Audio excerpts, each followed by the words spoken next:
Hindi umaga ang unang dumating kay Leona Marasigan sa Maynila, kundi ingay. Ingay ng bus terminal na tila walang tulog.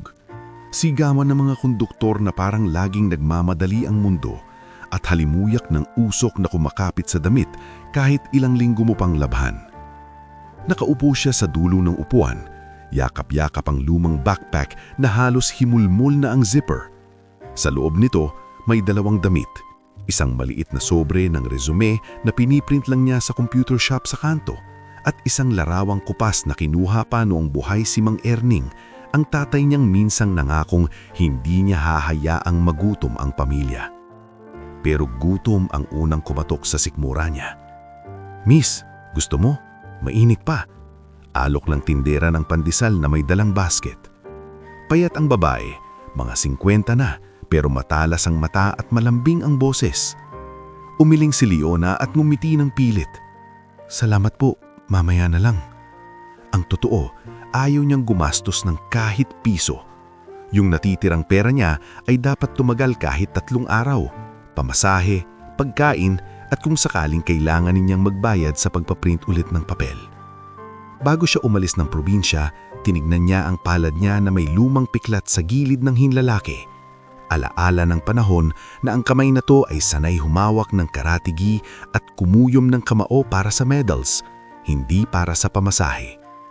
Tinapik niya ang zipper ng bag, parang sinasabing, "Kaya natin to," kahit nanginginig na ang turod niya sa pagod. Mula terminal, sumakay siya ng jeep papuntang Quezon City. Sa bintana, sumisilip ang mga billboards na may pangakong New Life. Mga gusiling salamin na parang walang bahid ng problema at mga tao sa sidewalk na walang pakialam kung may dumaan mang batang galing sa sunog na karinderya. Sunog. Kapag pumipikit siya, nakikita niya pa rin ang apoy na pumapalo sa bubong ng karinderya nila sa San Isidro. Naririnig niya ang sigaw ng nanay niya, si Aling Nena, na halos mapunit ang lalamunan sa kakatawag sa mga kapitbahay. Ang karinderyang iyon ang pinaghirapan nila matapos mamatay si Mang Erning. Doon sila kumapit, doon siya umasa. At nung nawala iyon sa isang gabi, parang naubos din ang lakas ng loob niya hanggang sa napilitan siyang umalis. Pagbaba niya sa harap ng isang building na may malinis na salamin at pangalan na naka-embos, Monteverde Group, Admin. Natigilan siya. Hindi niya alam kung paano siya lulunok. Hindi niya alam kung paano siya maglalakad ng hindi halatang nanginginig ang tuhod. Pero lumakad siya. Sa reception, may babaeng naka-blazer na tila laging mabango. Nakasalamin nito, may maliit na gold earrings at may ID na nagsasabing Mia Yuchenko, HR. "Good morning, how can I help you?" Tanong ni Mia, pero nang makita niyang Tagalog ang resume ni Leona at halatang galing probinsya, lumambot ang tono niya. "Ay, applicant ka. Anong posisyon?" "Waitress po sana," sagot ni Leona. Kinumpleto niya ang lakas ng boses kahit ang lalamunan niya ay tuyong-tuyo. "Kahit trainee po." Tinanggap ni Mia ang papel at mabilis na tinignan. Napahinto ito sa isang linya na nakasulat, "Former Student Varsity, Karate." Hindi na nagtanong si Mia tungkol doon. Sa halip, tinignan niya ang mukha ni Leona parang may nababasang pagod na hindi lang dahil sa biyahe. "Saan ka galing?" tanong ni Mia, maingat. "San Isidro po. Nasunog yung pinagtatrabahuhan namin, kaya nagbakasakali po ako dito." Sandaling tumahimik ang reception, parang hayaan ng hangin na lumusot sa pagitan nila. Ang totoo. Si Mia ang unang bumawi. "Okay," sabi nito. "May opening kami sa restaurant branch, Monteverde Table, pero kailangan mo ng interview sa floor head. You have time?" "Opo," sagot ni Leona agad kahit hindi niya alam kung paano siya magiging okay sa loob ng isang lugar na mukhang hindi para sa kanya. Ilang minuto pa, bumaba siya sa isang side elevator na diretso sa restaurant floor. Pagbukas ng pinto, bumungad sa kanya ang amoy ng mantika na bagong init, halong bawang at rosemary. May music na low volume, may mga ilaw na warm at may mga mesa na parang laging handa sa mga taong hindi problema ang presyo. Sa may entrance, sinalubong siya ng lalaking naka-vest at black tie. Mukhang bata pa pero halatang sanay sa trabaho. Nakaayos ang hubok at ang mata niya mabilis magbasa ng tao. "Hi," sabi nito. "Ako si Nico de la Peña, head waiter. Ikaw yung applicant na sinasabi ni Mia?" "Opo," sagot ni Leona. "Leona Marasigan po." Tiningnan ni Nico ang suot niyang simpleng blouse at slacks na halatang hiniram lang. Tapos tinignan ang kamay niya. Parang napansin nitong may mga kalos sa gilid ng palad. Hindi ito nang husga. Ngumiti lang. "Okay, dito tayo," sabi ni Nico. Pinapasok siya sa gilid. "Magkakausap din kayo ni Chef Ram mamaya, pero ako muna." Sa maliit na corner na may clipboard at schedule board, nagtanong si Nico ng basic. Experience, availability, address. Sagot si Leona ng maayos kahit nanginginig pa rin ang boses niya. "May experience ka sa service?" tanong ni Nico. "Sa karinderya po," sagot ni Leona. "Ako nagsiserve, naglilinis, minsan ako rin nagluluto pag kulang. Pero ibang level po to." Tumawa si Nico ng mahina, hindi nanlait, parang nagpapalakas loob. Service is service. Ang mahalaga, marunong kang makiramdam at hindi ka madaling sumuko. Dito, madalas mas mataas ang ego ng customer kesa sa budget nila. Napangiti si Leona, unang totoong ngiti sa araw na yon. Lumapit si Mia, dala ang form. "Leona, fill out mo ito, then quick meet kay Chef Ram." Pagbanggit ng chef, parang sumikip ang dibdib niya. Sa probinsya, ang chef ay ate o kuya lang sa kusina. Dito, may titulo. Pumasok siya sa kusina area. Ang init ay parang humahampas. May tunog ng kutsilyo sa chopping board, may kalansing ng plato at may sigaw na behind mula sa mga staff na nagmamadali. Sa gitna, may lalaking medyo matangkad, malapad ang balikat, naka-chef coat na puti pero may bahid ng trabaho. Hindi siya mukhang palangiti, pero hindi rin siya mukhang masama, parang taong hindi pwedeng magkamali. "Ako si Ram Panganiban," diretso nitong sabi, walang paligoy. "Chef dito." "Ikaw si Leona?" "Opo, chef," sagot niya, tuwid ang likod kahit gusto niyang yumuko sa hiya. "Bakit waitress?" tanong ni Chef Ram. "Mukha kang sanay sa mabibigat na trabaho." Dito, muntik mapasinghap si Leona. Kasi sa tanong na yon, parang nabuklad ang lahat. Yung sunog, yung ospital, yung utang, yung tatay niyang hindi na umabot. "Dahil kailangan ko pong magsimula ulit," sagot niya, maingat. "At kailangan ko po ng trabaho na marangal." Tumingin si Chef Ram sa mata niya, matagal, parang sinusukat kung may sinungaling. Pagkatapos, tumanggo ito. "Okay, magte-training ka muna. Makinig ka kay Nico. Makinig ka sa cashier. Huwag kang pasaway. At pag may mali ka, ayusin mo agad. Dito, walang drama sa service." "Opo, chef," sagot ni Leona at sa loob-loob niya, kung alam mo lang. Lumabas siya sa dining floor at ipinakilala sa iba. Sa cashier station, may babaeng naka-ponytail at mabilis ang daliri sa POS. "Ako si Tess Alonzo," sabi nito agad. "Ako ang cashier. Kapag may kulang na bayad, huwag mo kong idadamay ha." "Hindi po," sagot ni Leona, nakabahan. Tumawa si Tess pero may lambing din. "Joke lang, basta huwag kang mabagal. Dito mabilis ang pila pag lunch." Sa dishwashing area, may lalaking payat pero masigla. May bula sa braso. "Yo, ako si Julius. Jules. Kung may baso kang nalalaglag, huwag mo lang ituturo sa akin ha." "Nako, huwag naman," sagot ni Leona, napatawa rin. May busboy na tumakbo habang bitbit ang tray. Yan," sigaw nito, parang tropa agad. "Pag naligaw ka, sabihin mo lang, yan, tulong." Sa loob ng ilang oras, parang unti-unting lumuluwag ang dibdib ni Leona. Sa unang pagkakataon mula nung sunog, naramdaman niyang may puwang papala siya sa mundo. Hindi lang siya anak ni Mang Erning. Hindi lang siya biktima ng sunog. Isa siyang tao na pwedeng magsimula. Pero bago matapos ang shift, may unang sulyip ng problema. Nakita niya si Paulo Ladrido, floor manager, naka-long sleeves at may tablet. Mabilis magsalita, mabilis mag-utos at laging may tinatawag sa phone. "Rina, pakisign na lang yung delivery kahit mamaya na yung inventory list." Oo, basta dumating na." Habol tayo sa inventory. May babaeng pumirma sa papel, si Rina Velasco, mukhang aligabi. "Paulo, hindi tugma yung count." "Wag na nating palakihin, okay na yan," putol ni Paulo, tapos napatingin kay Leona na nakatigil. "New girl?" Tanong ni Paulo. nakangiting hindi umaabot sa mata. Opo, sagot ni Leona, otomatikong yumuko ng bahagya. Welcome, sabi ni Paulo. Basta dito, trabaho lang, walang pakialaman, tumanggo si Leona. Opo, pero habang naglalakad siya palayo, may dumating na delivery rider sa back entrance.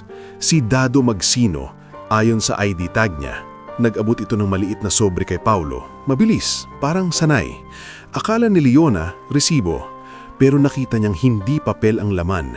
Parang makapal, parang pera. At bago niya ma-process, narinig niya ang bulong ni Dado. Same time next week, boss. Nakaayos na. Biglang nanlamig ang batok ni Leona. Humigpit ang hawak niya sa tray na parang baka mabitawan niya. Sa loob ng restaurant na puno ng ilaw at musika, may maliit na anino na gumapang. Hindi pa malaki, pero sapat para ipaalala sa kanya na ang bagong simula, minsan, may kapalit na bagong peligro. Pagkatapos ng shift, umupo siya saglit sa staff corner. Hawak ang maliit na payslip na parang sagradong bagay. Maliit pa, pero totoo. Pera na galing sa sariling pagod. Lumapit si Nico, dala ang 2 basong tubig. Okay ka lang? Tanong nito. Opo, sagot ni Leona, pero hindi niya maitago ang bigat sa mata. Napansin ni Nico, first day jitters? Parang ganun, sagot ni Leona. Tumingin siya sa pintuan kung saan dumaan si Paulo kanina. Marami po bang issue dito? Hindi sumagot agad si Nico. Umupo ito sa tabi niya, malayo-layo, respetado ang distansya. Lahat ng lugar may issue, sabi ni Nico sa huli. Ang tanong, anong klaseng tao ka kapag may issue? Napatitig si Leona sa baso.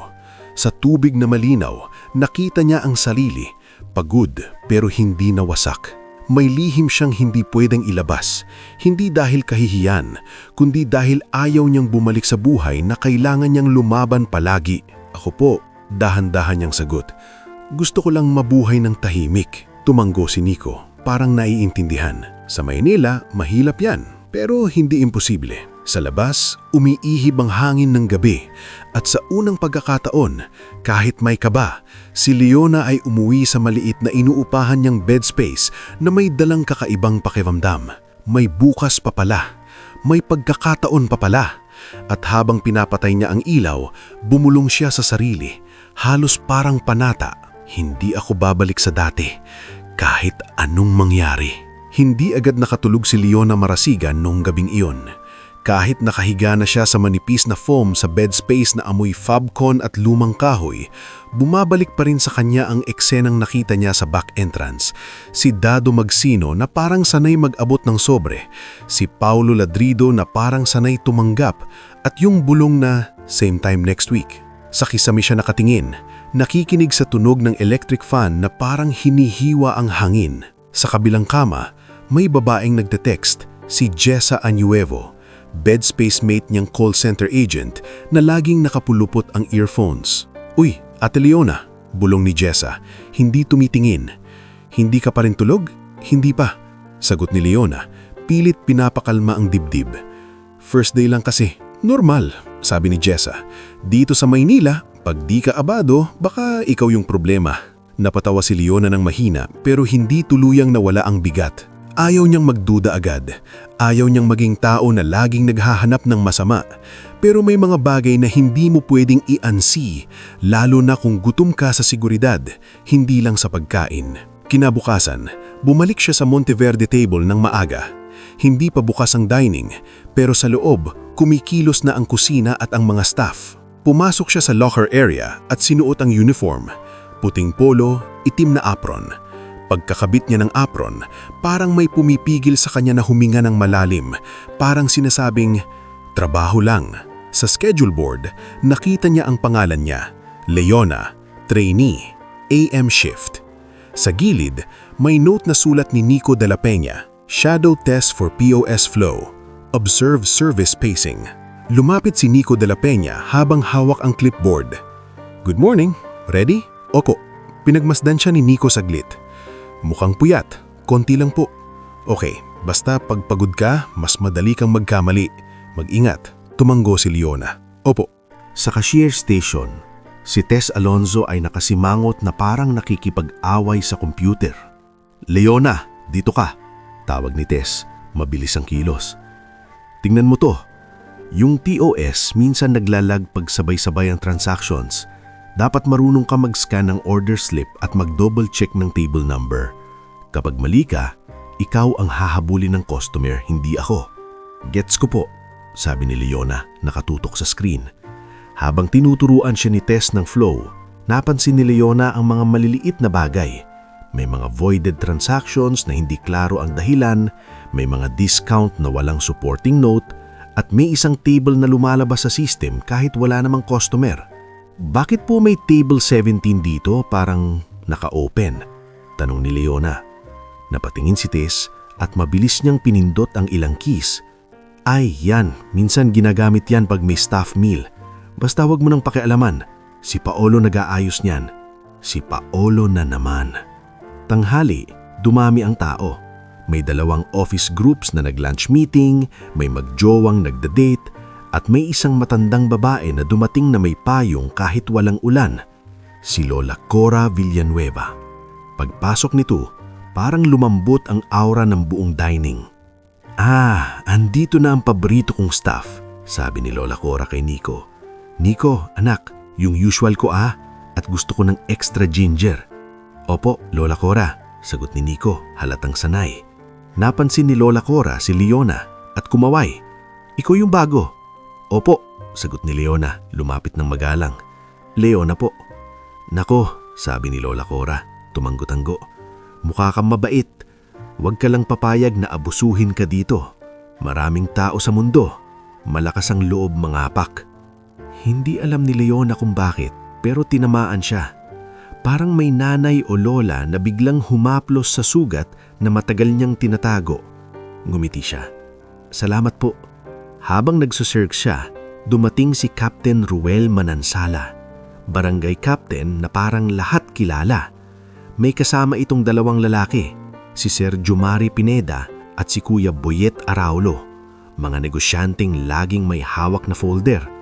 Gavin coming? Tanong ni Captain Ruel kay Nico.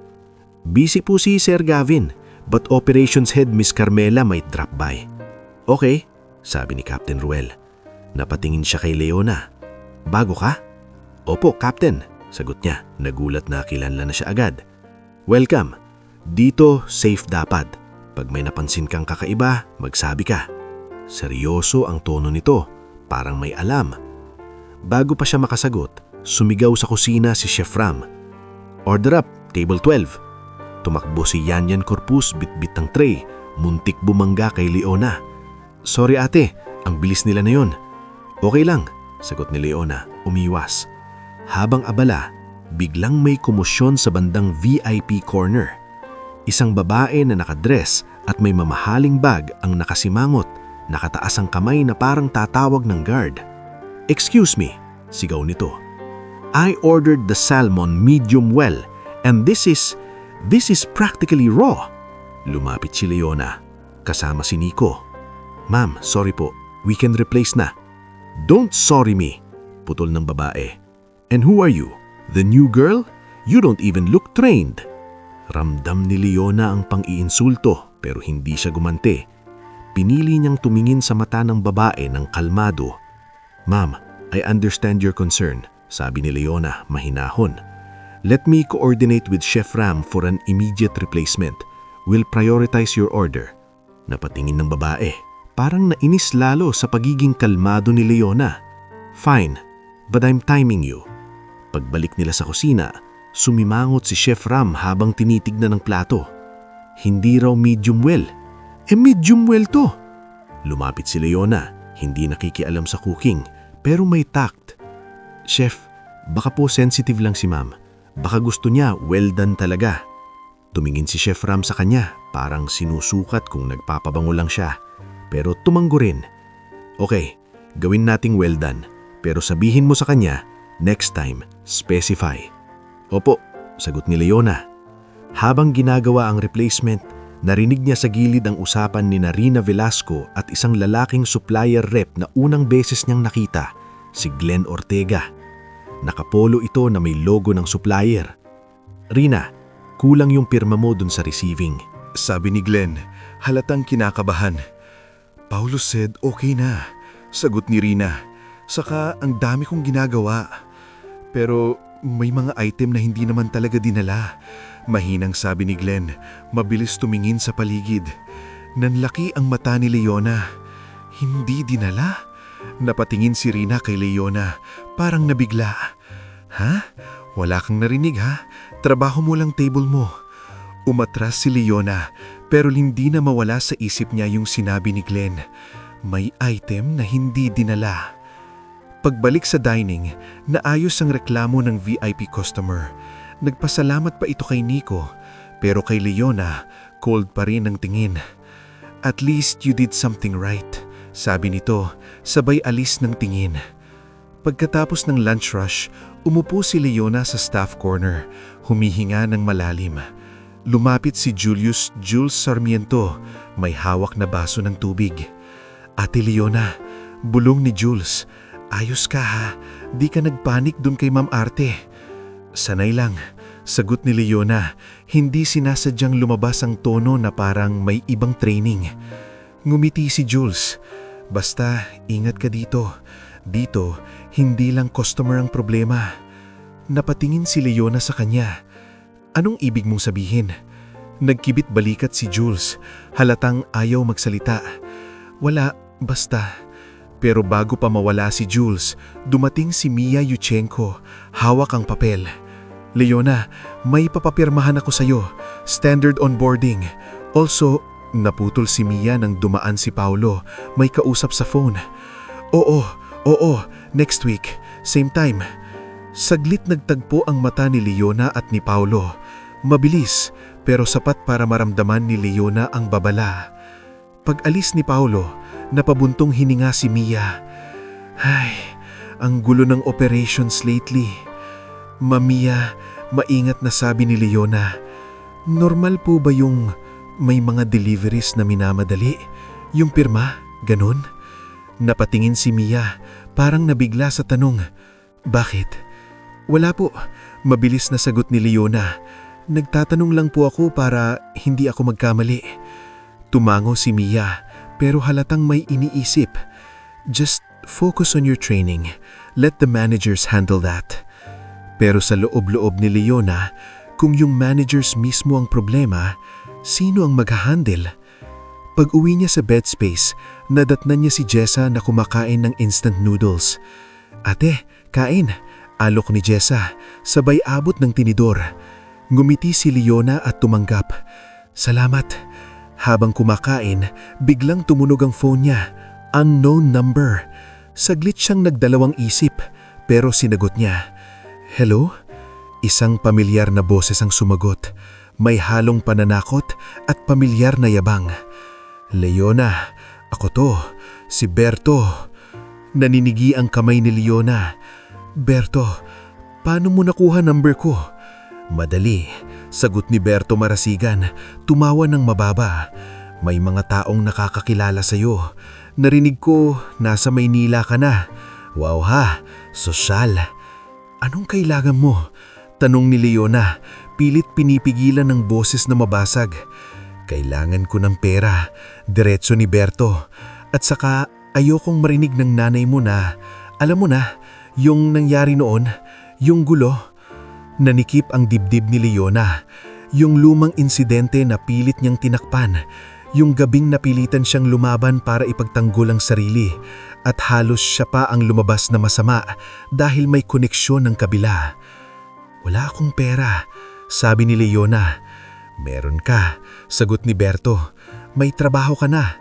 Saka kung ayaw mo akong bigyan, baka mapilitan akong magkwento. Alam mo naman, mabilis kumalat ang chismis. Napapikit si Leona. Sa utak niya, nagsabay-sabay ang problema. Yung kababalaghan sa restaurant, yung mga deliveries na hindi tugma, si Paulo na laging may same time, at ngayon, si Berto na bumalik para lamunin ang natitirang kapayapaan niya. Magkano? Mahinang tanong ni Leona. Hindi dahil gusto niya, kundi dahil alam niyang pag pinatagal niya, mas lalaki ang gulo. 5,000 muna, sabi ni Berto. By Friday, text ko sa'yo kung saan. Napatigil si Leona sa paghinga. 5,000. halos kalahati ng magiging sahod niya. Pagkababa niya ng tawag, nakatitig siya sa noodles na hindi na niya malasahan. Lumapit si Jessa, napansin ng pamumutla niya. "Ate, okay ka lang?" tanong ni Jessa. Ngumiti ng pilit si Leona. "Oo, may problema lang sa bahay." Sa gabing yun, pinili ni Leona na huwag umiyak kasi alam niyang kapag umiyak siya, baka hindi na siya makatayo kinabukasan. Pero bago siya matulog, pinatong niya ang kamay niya sa dibdib niya at bumulong sa sarili.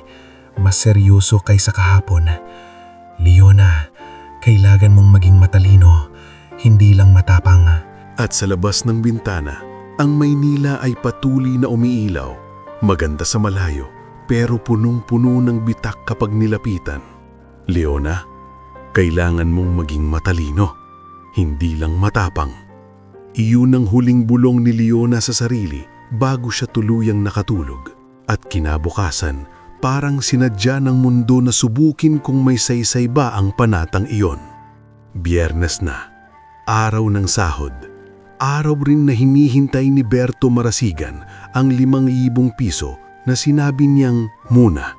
Habang nag-aayos si Leona ng buhok sa harap ng maliit na salamin sa bed space, nanginginig ang daliri niya sa pag-ipit ng hair clip. Sa tabi niya, nagkakape si Jessa Anuevo, half asleep pa. "Ate, parang may hinahabol ka," sabi ni Jessa, humikab.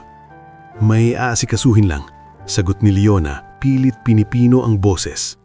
Pagdating niya sa Monteverde table, ramdam niyang iba ang hangin.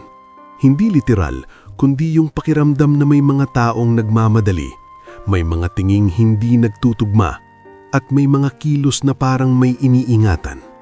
Sa staff entrance, nakita niya si Glenn Ortega, supplier rep, nakatayo sa gilid na parang nag-aabang.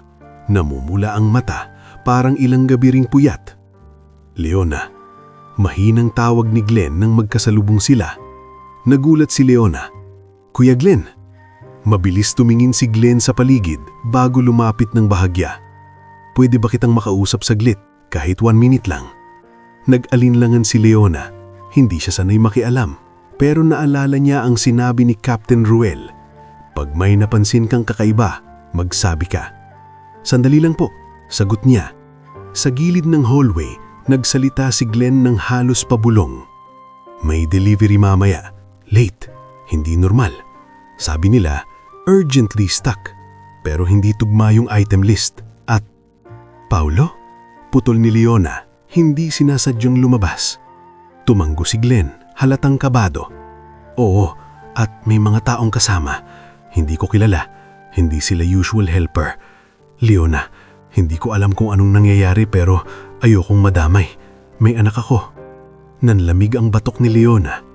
"Bakit mo sinasabi sa akin?" Kasi napakurap si Glenn, parang nahihiya. Yung iba kasi, takot o kumpante. Bago pa makasagot si Leona, may boses sa likod na sumingit, matigas at pamilyar. "Anong ginagawa niyo dyan?" Si Paulo Ladrido, naka-long sleeves ulit, naka-tablet, pero ngayon may ngiting pilit. Tinignan niya si Glenn na parang pinapako sa pader. Sir Paulo," mabilis na sabi ni Glenn. "Nagfa-follow up lang po ako sa receiving kanina, may kulang kasing sign." "Rina," sigaw ni Paulo. "Ayusin mo nga yan, hindi tayo pwedeng mabagal." Si Rina Velasco ay lumitaw, halatang pagod at iritable. "Oo na Paulo." Si Leona, tahimik lang, pero sa loob-loob niya, nag-iipon na siya ng piraso ng larawan na ayaw mabuo. Lumipas ang araw, dumating ang dinner rush. May 2 birthday celebration, may office team dinner, at may isang table na halatang VIP kasama si Madam Ingrid Uy at Dr. Vance Lacuesta na minsan na ring muntik masira ang event dahil sa nawalang alak. Ngayong gabi, mas marami silang kasama at mas mataas ang expectations. Sa dining floor, si Nico ay naka-alert mode. "Leona," sabi niya habang nag-aayos ng cutlery, "double check mo yung table 8, yung VIPs, huwag tayong magkakamali." Opo, pinilit niyang ngumiti kahit ang isip niya happy sa restaurant at kay Berto. Nang tumunog ang phone niya sa pocket, alam niyang si Berto iyon. Hindi niya sinagot. Hindi niya kaya. Bandang 10:00, nagsara na ang kitchen sa ilang orders pero bukas pa ang restaurant para sa mga natitirang customers. Nagsisimula ng maglinis ang mga staff. Si Tess nasa cashier pa, si Jules naguhugas, si Yanyan nag-aayos ng upuan. Si Mia bilang HR, nandun pa rin para mag-file ng incident report mula sa isang earlier complaint. Si Nico nag-check ng last tables.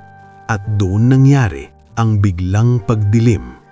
Hindi total blackout pero nag-flicker ang ilaw at ang ilang bahagi ng restaurant, lalo na sa bandang bar at back hallway, biglang nalumog sa anino. May isang segundo ng katahimikan tapos may narinig na malakas na kalabog sa entrance.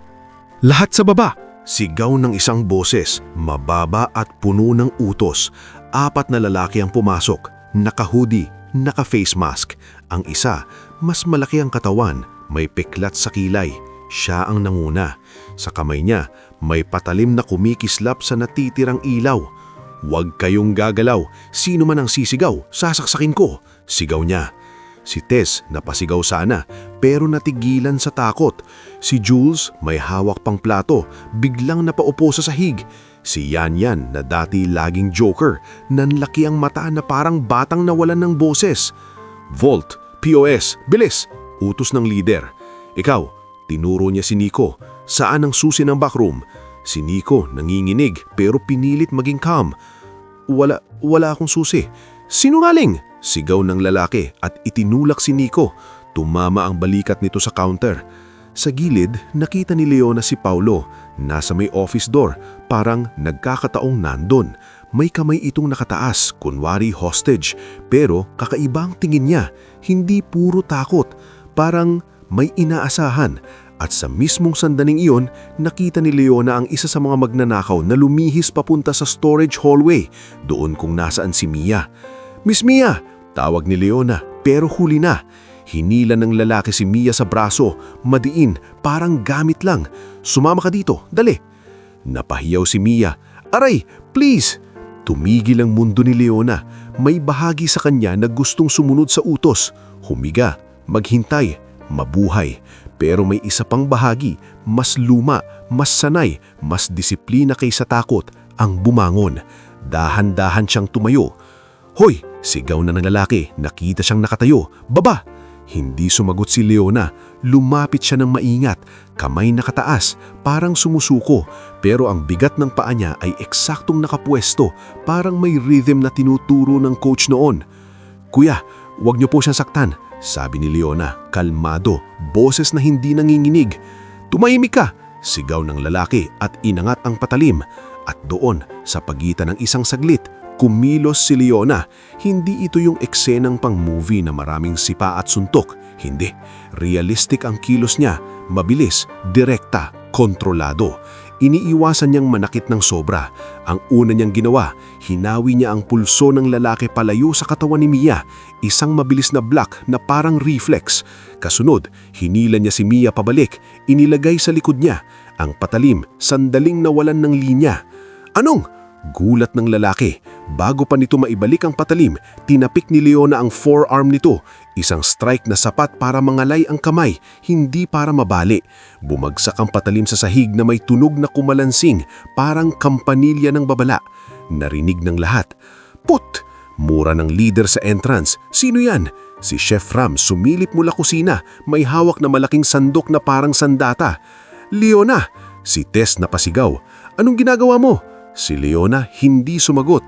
Kinuha niya ang patalim sa sahig gamit ang paa. Sinipapalayo para hindi na maabot. Ang lalaki, galit na galit, sumugod sa kanya. Sunubukan siyang suntukin. Umiwas si Leona, half step lang, tapos hinawakan ng siko nito at ginamit ang bigat ng katawan ng lalaki para mapadapa. Hindi niya tinadyakan, hindi niya binugbog. Pinabagsak niya lang para mawalan ng balanse. Pero hindi pa tapos. 2 magnanakaw ang tumakbo sa kanila. Isa may hawak na batuta, isa may patalim. Tumama ang batuta sa counter, sumabog ang baso. Sa isang iglap, nagkalat ang yelo at dumulas ang paa ni Yanyan na nakaupo sa gilid. "Ate!" sigaw ni Yanyan nanginginig. "Ate Leona!" "Sa likod!" sigaw ni Leona hindi tumitingin. "Doon kayo sa kusina, kay Chef Ram!" Sumunod si Jules, halos gumapang sa takot. Si Tess, hinila ni Nico papunta sa likod ng bar. Si Chef Ram naman, kahit nanginginig, binuksan ang kitchen door, pinapasok ang mga staff. Sa gitna, si Leona ang naiwan, hindi dahil gusto niyang maging bayani, kundi dahil siya ang pinakamalapit at si Mia ang hawak ng panganib. Tinamaan siya ng batuta sa braso, umikting ang sakit pero hindi siya bumigay. Ginamit ang counter bilang harang, iniwas niya ang patalim sa patalim at sunubukan lang makahanap ng opening para mapalayo ang mga tao sa panganib. "Sino ka?" sigaw ng leader papalapit na. Siya si Ramon aka Mon Gapas, halata na sa tindig at sa galaw. Waitress lang dapat to, hindi ganito. Si Leona huminga ng malalim. "Tao lang," sagot niya, malamig. "At ayokong may masaktan dito." Tumawa si Mon, pero may inis. "Karateka ka?" Hindi sumagot si Leona, pero ang mata niya ang umamin. Sa gilid ng mata niya, nakita niya si Paulo, nakatayo pa rin sa office doorway, nakatingin sa eksena na parang nanunood ng palabas. At sa isang saglit, hindi niya napigilan ng sarili. "Paulo," tawag ni Leona, mahinang boses pero matalim. "Bakit parang hindi ka nagugulat?" Nag-freeze si Paulo. "Anong sinasabi mo?" Pero sa likod nito, may bukas na konting siwang sa office door. At sa siwang na iyon, nakita ni Leona ang isang maliit na bag na parang nakahanda na. Parang may plano, parang hindi ito random. Bago pa niya ma-process, si Mon sumugod. "Tama na!" At sa mismong sandaling iyon, may tunog ng malakas na sipol sa labas. Kasunod ang sigaw ng pamilyar na boses. "Pulis! Ibagsak ang mga armas!" Si Captain Ruel Mananzala kasama ang 2 tanod ang unang pumasok. Kasunod si Sergeant Armand Bayani at 2 pulis na naka-flashlight. May nag-text, may nakatawag. Si Yanyan sa gitna ng takot naalala ang phone niya at nagawa niyang mag-send ng location habang gumagapang. Nagkagulo ang mga magnanakaw. Ang isa tumakbo papunta sa back exit pero hinarang ng tanod. Ang isa sinubukong kunin ulit ang patalim pero sinipa ni Leona palayo. "Luhod!" sigaw ni Sergeant Arman. Sa ilang segundo, nagpalitan ng habulan at sigawan. Si Mon Gapas sinubukang lumusot sa bar area pero dumulas siya sa natapong yelo at basag na baso. Napahando sa isya at bago pa makabangon, tinutukan siya ng pulis. "Wag na," malamig na sabi ni Sergeant Arman. Tapos na. Huminga si Leona ng malalim. Parang ngayon lang niya naramdaman ang bigat ng katawan niya. Masakit ang braso niya. Nanginginig ang tuhod niya. Si Mia nasa likod niya, umiiyak. "Leona," bulong ni Mia, nanginginig. "Paano mo?"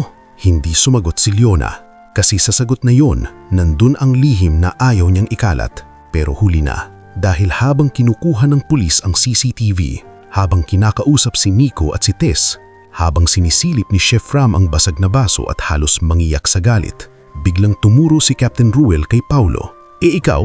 sabi ni Captain Ruel malamig. "Bakit alam mo agad kung saan ang vault? Bakit ikaw yung nasa tamang pwesto? At bakit?" Tinignan niya ang phone ni Paulo. "May message ka na same time bago nangyari to." Namutla si Paulo. "Hindi." Pero si Sergeant Arman mabilis. "Check natin CCTV. Lahat ng galaw makikita." At doon, sa gitna ng sirena at flashlights, sa gitna ng takot at basag na bote, napatingin ang lahat kay Leona. Ang bagong waitress na akala nilang tahimik lang, ngayon nakatayo, sugatan, nanginginig, pero hindi bumigay. Si Mia namamaos, halos pabulong. "Karateka master pala to." Si Nico nakatingin kay Leona na parang ngayon lang niya talaga siyang nakilala. "Leona, bakit hindi mo sinabi?" Si Chef Ram halos galit ang boses, pero may halo ring paghanga. "Waitress ka lang dapat, pero..." At si Leona, habang nakatingin sa sahig kung saan kumalansing ang patalim kanina, alam niyang nagbago na ang lahat. Hindi na siya pwedeng manatiling low profile. Hindi na siya pwedeng magtago. At sa labas, sa may kalsada, muling tumunog ang phone niya. Isang text mula kay Berto, "Nasana ang pera ko. Huwag mo akong subukan, Leona." "Nasana ang pera ko.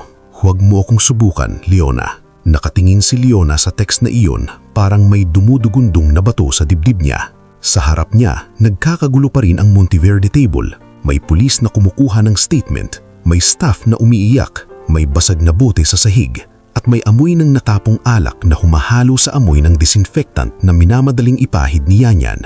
Sa likod ng lahat ng iyon, may isa pang problema na hindi makikita ng CCTV. Si Berto at ang lumang sugat na handang buksan ulit. "Ma'am, okay ka lang?" Tanong ni Sergeant Arman Bayani, napansin ng pamumutla ni Leona. Tumanggo si Leona, pilit. "Opo, medyo nahilo lang po." "Magpatingin ka rin," sabi ni Sergeant Arman.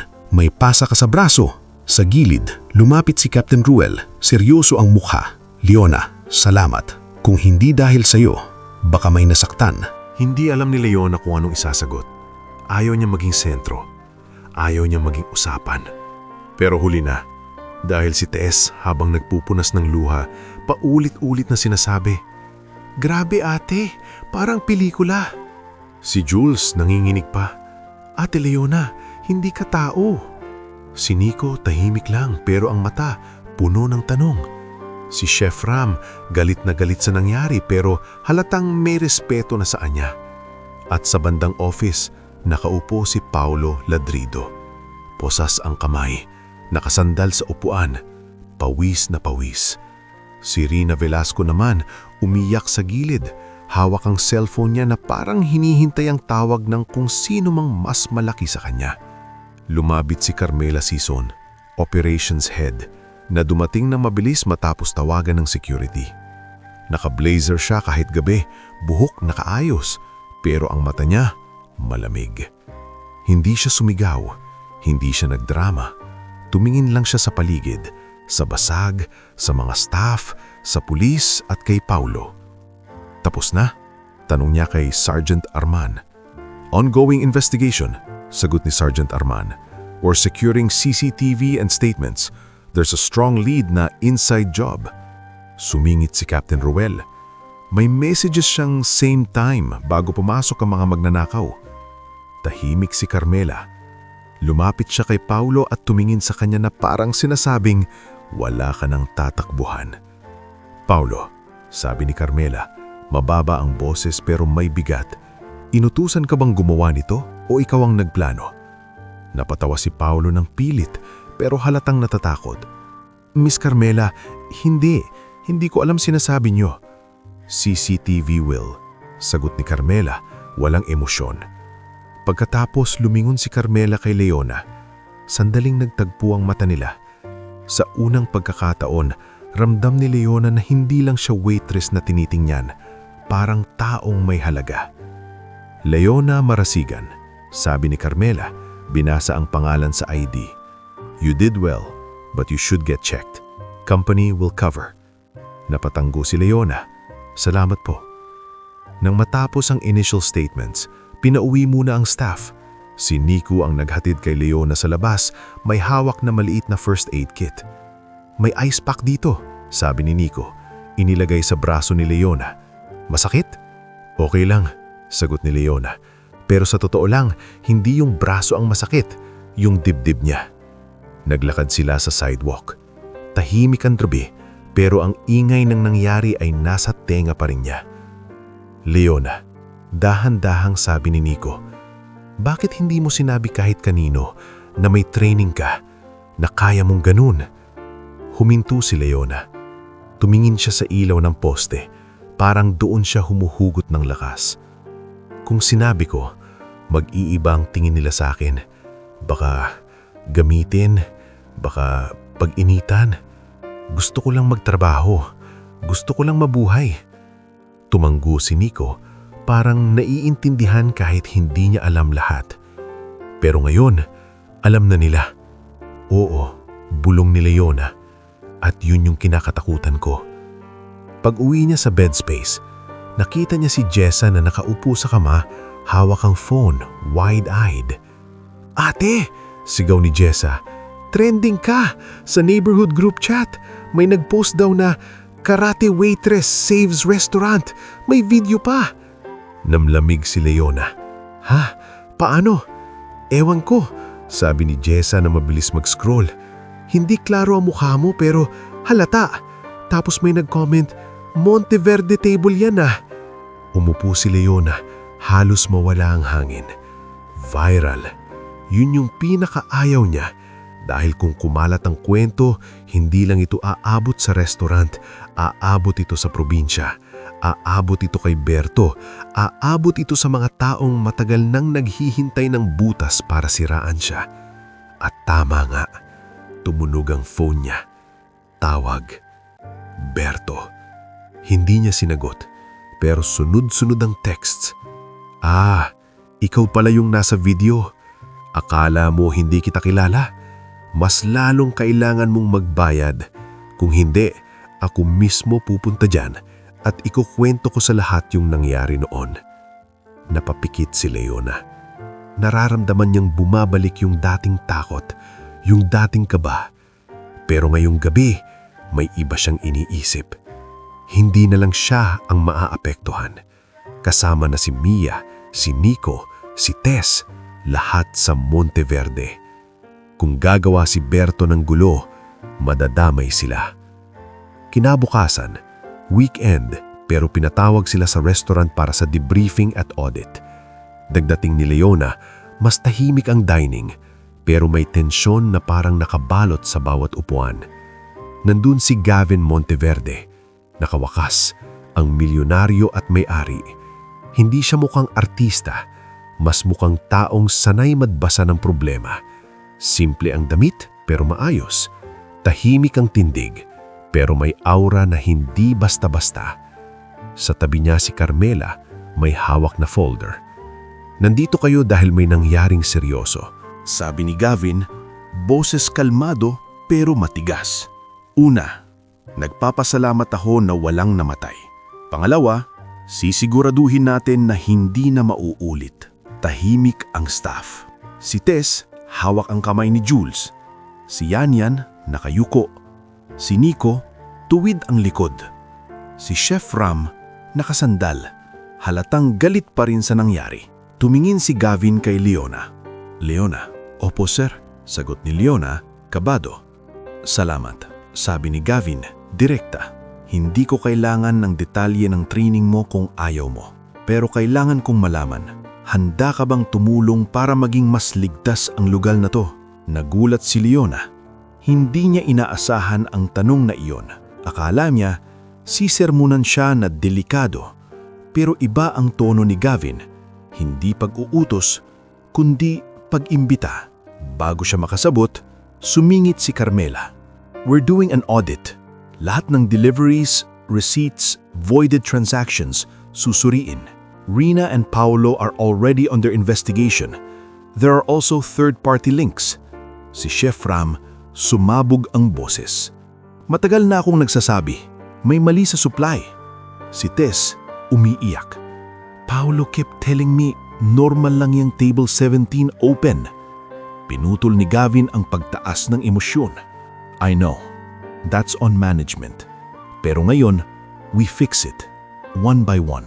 Pagkatapos ng meeting, lumapit si Attorney Cela Briones, yung tahimik na regular customer na nandun din bilang legal counsel.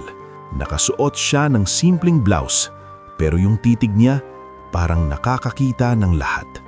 Leona, sabi ni Attorney Cela, I heard about the video and I also heard may nagtathreaten sa'yo. Nanlaki ang mata ni Leona. Paano nyo? May nag-message kay Mia. Sagot ni Attorney Cela, tumingin kay Mia sa kabilang dulo. She's worried. Leona, you don't have to carry this alone. Bumigat ang lalamunan ni Leona. Parang gusto niyang umiyak, pero pinigilan niya. Pinsan ko po, si Berto, nanghihingi ng pera.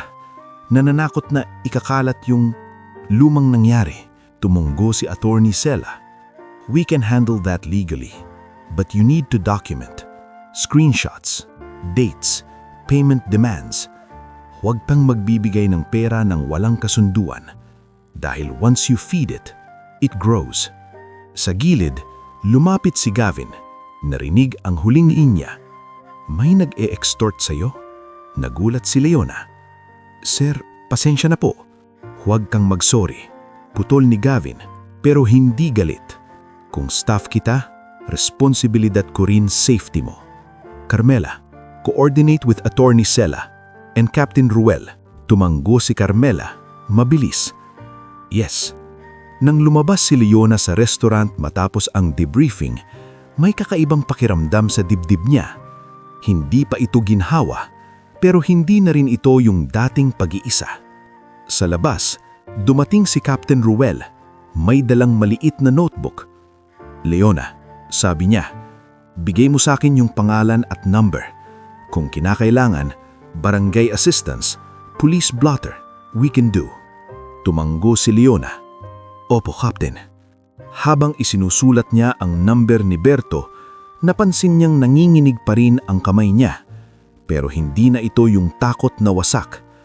Ito yung takot na may kasamang desisyon. Sa gabing iyon, sa bed space, hindi na siya nagkukubli. Pinikturan niya ang mga text ni Berto, siniscreenshot, nilagay sa isang folder, at unang beses, nag-type siya ng reply. Hindi pakiusap, hindi pagmamakaawa. "Berto, tigilan mo. Lahat ng messages mo nakasave. Kung nagpunta ka dito para manggulo, idadaan ko sa legal." Pag-send niya, parang may nabawas na bato sa dibdib niya. Hindi pa tapos ang laban, pero malinaw na ang direksyon. Hindi na siya tatakbo. At sa loob ng Monteverde table, nagsimula na ring umandar ang paglilinis, hindi lang ng basag na bote, kundi ng mga taong matagal nang nagpapanggap na normal ang mali. "Berto, tigilan mo. Lahat ng messages mo nakasave. Kung nagpunta ka dito para manggulo, idadaan ko sa legal." Pagkatapos ni Leona pindutin ang send, nakaupo siya sa gilid ng kama at tahimik na nakatingin sa sariling niyang kamay. Yung kamay na dati takot gumalaw kasi baka masabing marahas. Ngayon, nanginginig pa rin. Pero dahil sa tapang na pinipilit niyang panindigan.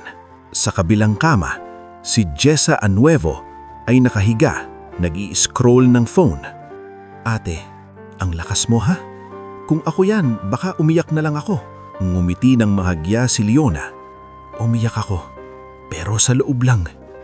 Basta ingat." Sabi ni Jessa, seryoso na. Pag nanggugulo yung mga ganyan, hindi yang basta titigil. Alam ni Leona iyon, kaya kinabukasan, hindi siya naghintay. Pumasok siya sa Monteverde table na may daladalang printout ng screenshots, mga text ni Berto, timestamps at yung number. Inabot niya kay Mia Yuchinko at kay Attorney Sela Briones na dumalaw ulit. "Good," sabi ni Attorney Sela, tinignan ng mga papel. "May pattern, clear threat. We'll file a blotter with Sergeant Arman and coordinate with Captain Ruel." Kasama nila sa meeting si Carmela Sison at si Gavin Monteverde. Hindi ito malaking conference, sa maliit na office lang, pero ramdam ang bigat ng mga desisyon. "Leona," sabi ni Gavin, nakasandal sa upuan, "I won't ask you details tungkol sa past mo, pero I want you to understand something.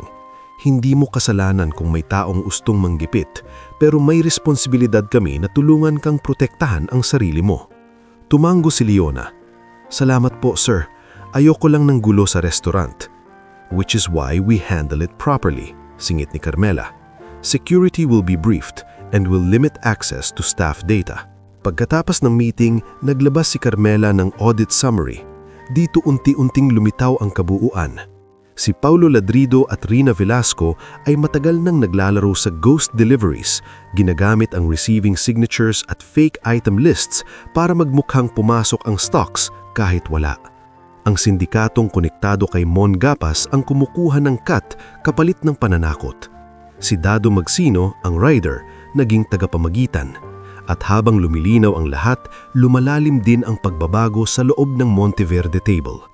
Pinatawag ni Gavin ang buong staff sa dining hall isang hapon. Walang customers, walang music. Yung mga upuan nakaayos na parang klase. "From now on," sabi ni Gavin, "we're not just fixing the holes, we're building a better system. We will implement stricter procurement controls. We will also improve staff welfare, health coverage, hazard support, and training. Hindi pwedeng negosyo lang ang priority." Nagpalakpakan ng ilan, pero may mga takot pa rin. Si Tess halimbawa, nanginginig pa tuwing may biglang malakas na tunog. Si Jules, natutulala minsan kapag may lalaking nakahoodie sa labas. Si Yanyan, kahit bumabalik na ang humor, hindi na ganun kadaling tumawa. At doon pumasok ang bagong role ni Leona. Hindi ito bigla ang promotion na parang fairy tale. Dumaan ito ng buwan ng pag-aayos, pag-uusap at paghilom. Isang araw nilapitan siya ni Nico habang nag-aayos ng table setup. "Leona," sabi ni Nico, "Miss Carmela asked me to talk to you. May proposal." "Anong proposal?" tanong ni Leona. "Gusto nilang ikaw ang mag-lead ng service and safety training," sagot ni Nico. "Hindi dahil sa nangyari, kundi dahil may disiplina ka, may awareness at marunong kang mag-keep calm." Nanlaki ang mata ni Leona. "Ako? Pero trainee pa lang ako noon." "Oo," sabi ni Nico, ngumiti. "Pero minsan yung tunay na leader, hindi yung matagal na, kundi yung tama ang puso." Huminga si Leona ng malalim. "Kaya ko, pero ayokong maging bida." "Hindi naman," sagot ni Nico. "Gagawin mo lang mas ligtas ang lahat." Lumapit si Chef Ram sa gilid, may hawak na tray. "Kung papayag ka," sabi niya, seryoso, "gusto ko ring isama sa training yung kusina safety. Kasi hindi lang bar ang delikado, kusina rin." Tumango si Leona. "Sige to, chef." Dahan-dahan nabuo ang mga programa. Bawat linggo may 30-minute briefing bago magbukas ang restaurant. De-escalation skills, emergency exits, basic safety protocols.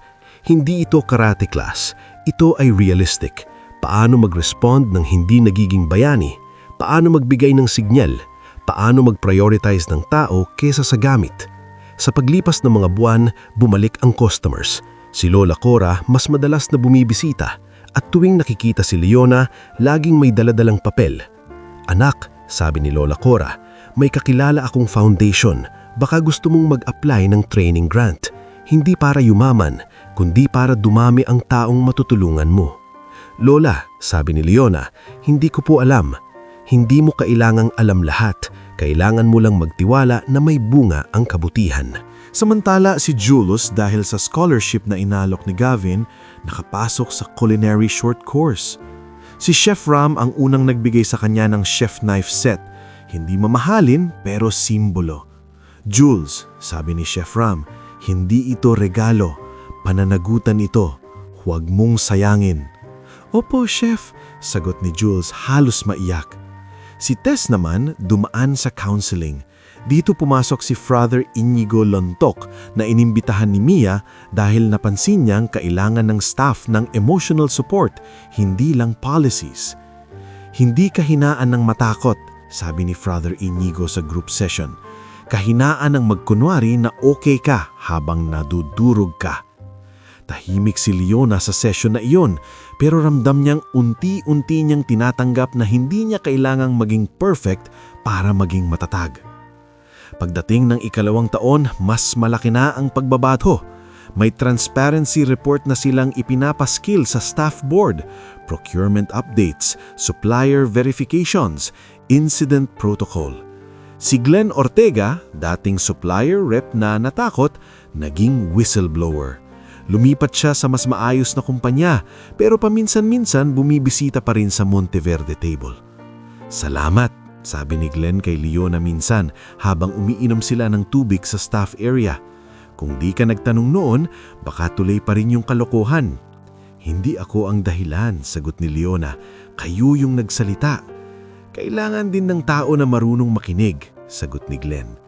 Pero ang pinaka-personal na tagumpay ni Leona, hindi sa restaurant nagsimula, kundi sa bahay. Sa tulong ng mas maayos na sahod at benefits, unti-unti niyang nabayaran ang natitirang utang sa ospital ni Mang Erning. Hindi ito isang bagsakan, paunti-unti, buwan-buwan. Hanggang sa isang araw, natanggap niya ang resibo na may stamp na paid.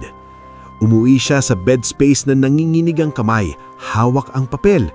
Si Jessa nagbabalot ng bag para sa night shift na patingin. "Ate, ano yan?" "Wala na akong utang," bulong ni Leona, at doon siya unang umiyak ng malakas sa harap ng ibang tao. Hindi dahil mahina siya, kundi dahil sa wakas may nabunot na tinik ng matagal niyang dala. Lumipas pa ang ilang buwan at nakapagpadala siya ng pera para maipagawa ang maliit na bahay nila ni Aling Nena sa San Isidro. Hindi mansyon, simple lang, pero may bubong na hindi tumutulo, may kusina na maayos at may maliit na pader na hindi basta-basta papasokin ng baha. At si Berto?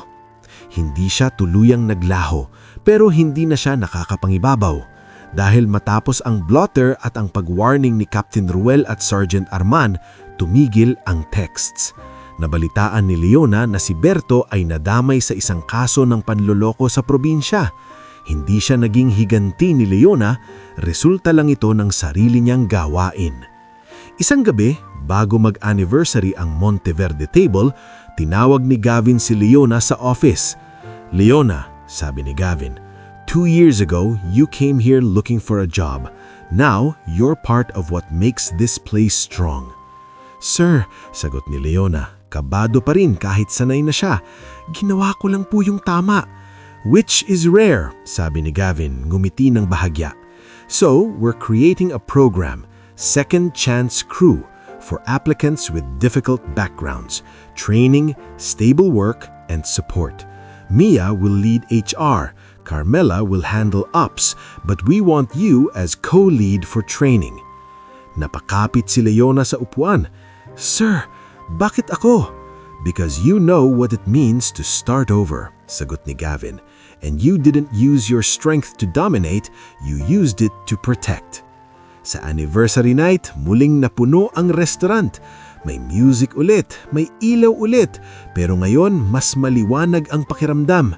Hindi dahil sa dekorasyon, kundi dahil sa tiwala. Sa isang sulok, nakaupo si Lola Cora, nakangiti habang kumakain ng congee. Sa kabilang table, si Captain Ruel nakikipag-usap sa mga community partners. Si Attorney Sela, tahimik pero proud ang tingin.